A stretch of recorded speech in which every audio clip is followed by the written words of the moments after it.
Olá, pessoal, boa noite. Meu nome é Igor Giacone, sou aluno do curso de Licenciatura de Física no Cefet e vim aqui hoje para poder fazer esse vídeo para comentar sobre cosmologia dos povos antigos.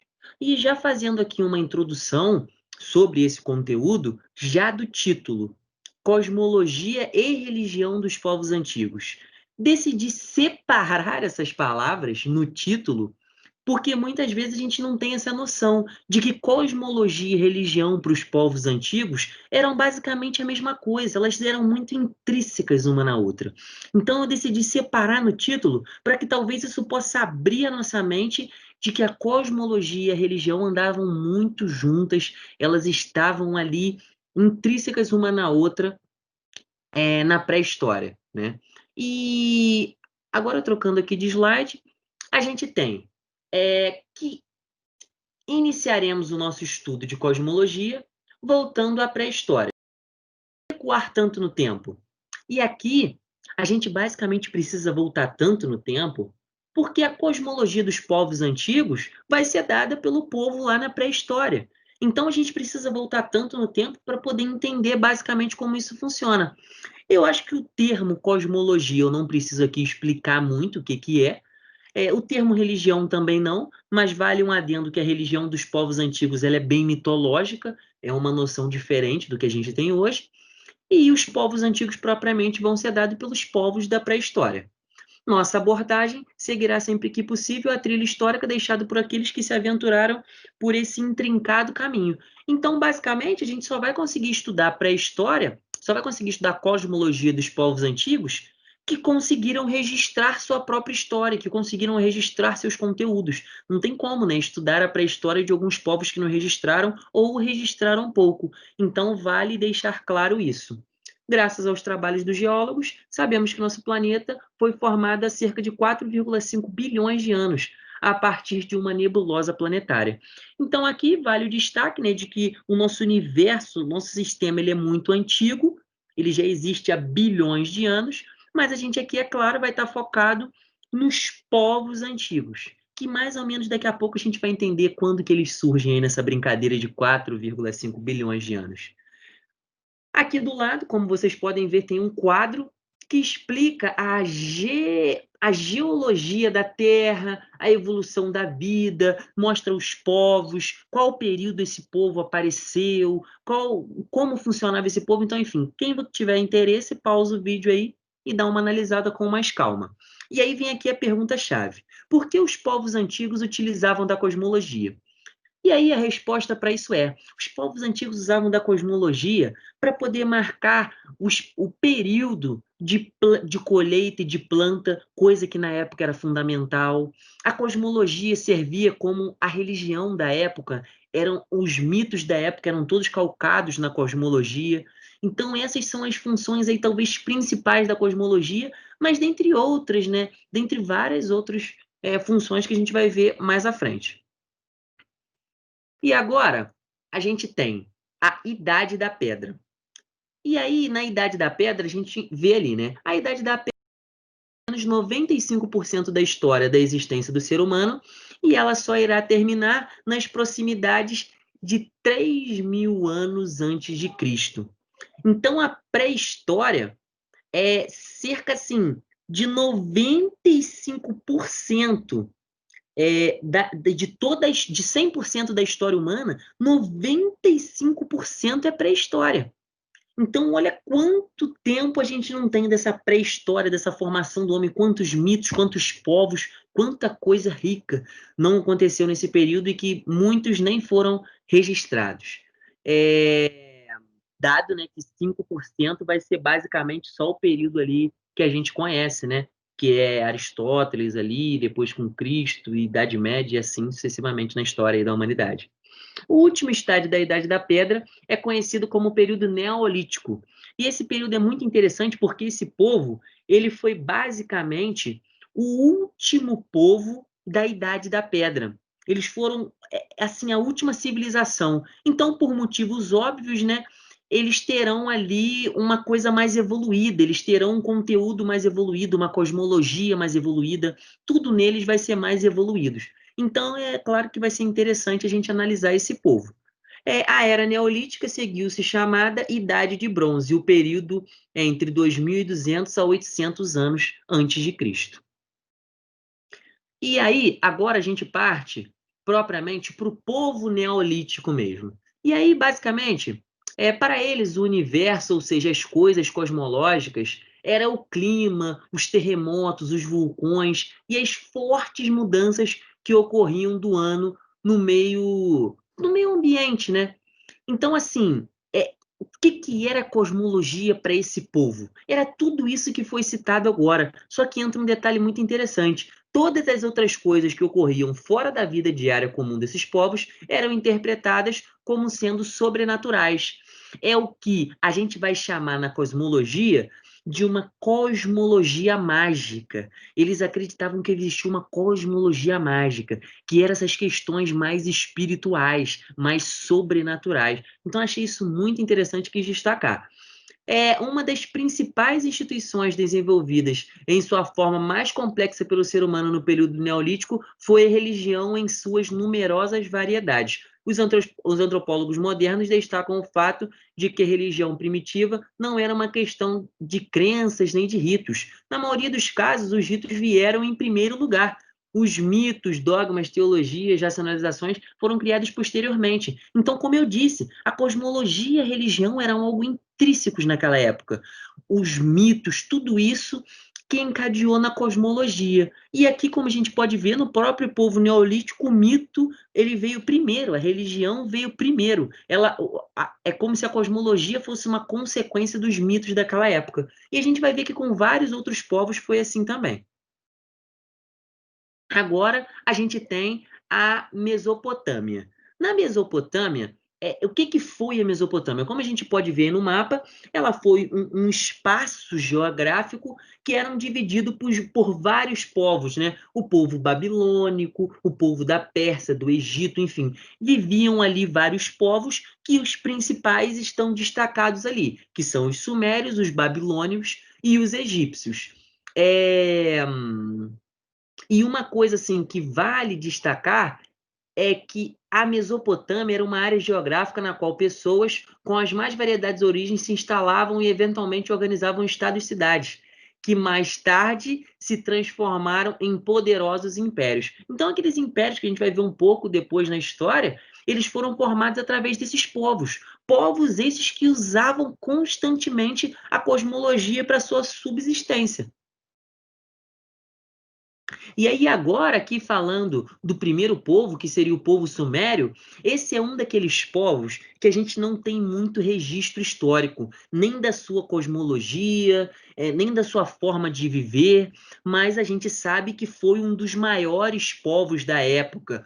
Tinham sua religião, tinham sua forma de viver. E uma coisa que vale destacar dos sumérios é que eles eram muito similares no aspecto cosmológico aos babilônicos e aos egípcios.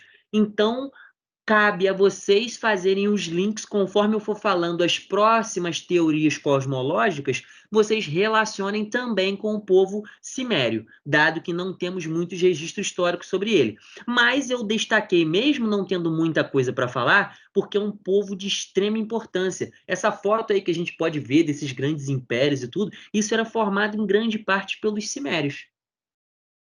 E aí agora, partindo propriamente aqui para o povo babilônico, né? Esse é um povo muito importante que, como a gente pode ver na imagem ali, é um povo que já ele já tinha sílabas, eles já conversavam melhor, e a gente bem sabe, né, que a linguagem é que vai transformar a evolução dos povos, ela vai auxiliar em todo esse processo. Então, dado o fato desses povos terem uma linguagem já elaborada, isso faz com que eles evoluam mais.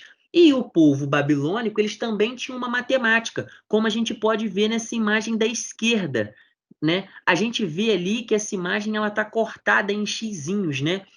Então, vale a pena a gente entender o quê? O povo babilônico, a sua cosmologia, a sua matemática, ela se assimilava muito com o que a gente entende hoje de programação. Programação ali binária ou hexadecimal, né? Essas programações assim que são separadas em números, né? Eles utilizavam em algo meio parecido, né? Quem buscar se aprofundar vai ver que tem uma relação muito forte. E a gente tem, basicamente, depois disso, o povo egípcio, que o que se destaca na cosmologia deles é que todas as constelações, a formação dos astros, todas essas questões vão ser dadas pelos seus deuses, Ra, Shu, Nun. E aqui, se você quiser dar uma pausa no vídeo para poder entender melhor a característica desses deuses, mas o que vale destacar, que se refletiu até hoje no Ocidente mesmo, é que os egípcios, a forma como eles separaram as constelações, foi o que se sucedeu aos calendários, por exemplo. Eles tinham os calendários matinais, calendários noturnos, calendários do Sol, calendários da Lua, e todos esses calendários foram se sintetizando até que se chega, basicamente, aí no calendário que a gente tem hoje, é claro que com algumas alterações. Mas essa é uma contribuição cosmológica importantíssima desse povo. E aí agora, aqui falando de um povo, né, de uma cosmologia que a gente não comenta muito, que é a cosmologia dos povos antigos na China. Essa cosmologia não tem muito assim o que dizer sobre ela, mas dado que a cosmologia e a religião andam intrínsecas, a cosmologia do povo chinês vai estar muito baseada no taoísmo e no confucionismo, que são basicamente as religiões expoentes nos povos de lá. Basicamente, depois disso, a gente tem a cosmologia na Índia. E a cosmologia indiana é interessantíssima. Infelizmente, eu não pude me aprofundar aqui, mas eu recomendo fortemente que vocês estudem a cosmologia indiana, porque ela é evoluidíssima. A matemática deles, desde a origem, é evoluidíssima. Eles tiveram grandes figuras históricas que marcaram sobre isso. Eles têm uns conceitos muito bem fundamentados sobre o tempo, o espaço, coisas assim que você consegue ver quase que a relatividade do Einstein ali funcionando na prática. Então é muito bonito. E eles têm como esse, no segundo parágrafo aqui que eu leio, né, esse Aryabhata acreditava que existia fórmulas algébricas e princípios geométricos capazes de explicar toda a mecânica celeste. Então já vale ressaltar que essa figura histórica aqui é crucial na evolução cosmológica desse povo, dentre essas outras figuras, que é o Brahmagupta e basicamente são esses dois que eu citei aqui agora. É uma cosmologia antiguíssima também, como a gente pode ver aqui, seus registros vêm lá desde tempos de 8.000 anos antes de Cristo, e basicamente assim é isso que é a cosmologia na Índia, mas vale ressaltar que ela é muito bela e ela é muito ampla. Agora a gente chega aí porque particularmente seria o meu xodó, que é a cosmologia do povo grego. É uma cosmologia que de fato ela foi a mais evoluída. Por quê?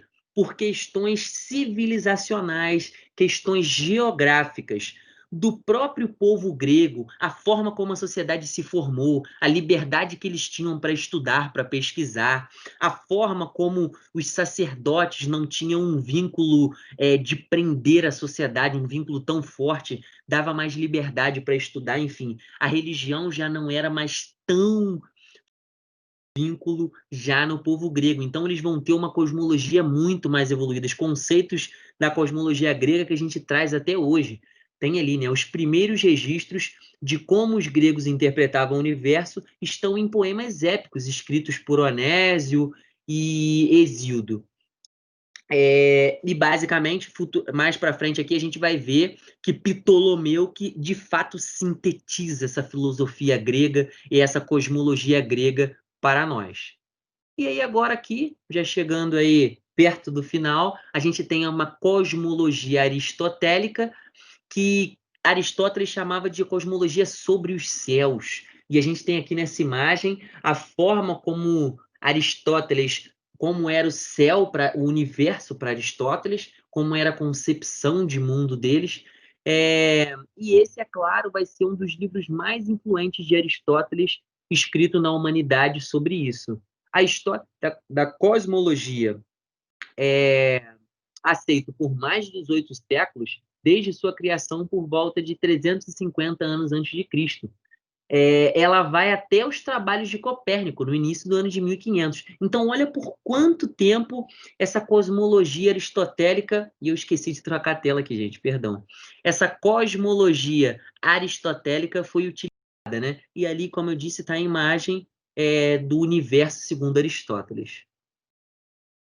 E agora, gente, a gente chegando aqui, né, já, como eu disse, já no final, que é o fim de uma era. O fim dessa era, a gente pode consagrar ela com Ptolomeu. Como eu disse, Ptolomeu vai ser quem vai sintetizar essa questão. A gente tem ali naquela primeira imagem, né, como eles viam os planetas, o Sol e a Lua, segundo Platão, segundo Ptolomeu e a nossa ordem atual. A gente tem aqui uma imagem mais à esquerda, na parte inferior, uma imagem do próprio Ptolomeu. Na direita também é uma estátua sobre Ptolomeu. E essas duas imagens aí, elas são muito simbólicas, principalmente aquela estátua que foi feita lá na Alemanha, né, em memória de Ptolomeu e tudo mais. E aí, como eu disse, que Ptolomeu é um grande dos sintetizadores, mas vale ressaltar que em Ptolomeu, o Almagistro, que é um livro, é o conjunto, né, de 13 ali escritos e que tem uma tradução moderna que chega a 500 páginas. Esse trabalho inclui elementos da astronomia, de esférica, teorias solares, lunares e planetárias, além de falar de eclipses e tudo mais. Então, o fim dessa era, como eu disse, se consagra em Ptolomeu e esse livro é sua obra máxima aí, né? E agora, já chegando aqui para o final, a gente pode ter como uma conclusão, claro, um pouco mais pessoal, mas a conclusão que a gente pode tirar disso é a religião, os mitos da época, acabaram sendo fundamentais para a evolução da própria cosmologia da época, dado o fato de estarem intrínsecas, né? E, consequentemente, a cosmologia ajudou na evolução desses povos, dado o fato de que ela ajudava na colheita e em todas essas questões. E ali concluindo, dado o fato de este ter funcionado como motivacional para a elaboração da cosmologia. Basicamente é isso, gente. Quero agradecer a vocês por terem me assistido até aqui, por terem me aturado até aqui. Espero que possa ter transmitido algum conhecimento para vocês e que, principalmente, eu possa ter motivado vocês a buscarem se aprofundar nesse conteúdo, que é riquíssimo e muito extenso, como vocês puderam ver. Basicamente, a minha bibliografia foi baseada em um único escrito, que é a Cosmologia da Origem ao Fim do Universo, que é do Observatório Nacional. Vou deixar aí na descrição para que vocês possam dar uma lida nesse conteúdo e se aprofundar bem mais do que eu falei aqui. Mas vale tudo isso, é incrível, cosmologia é algo magnífico e tenho certeza que se você está aqui, você vai se interessar em buscar se aprofundar nesse conteúdo. Abraço aí. Valeu, falou!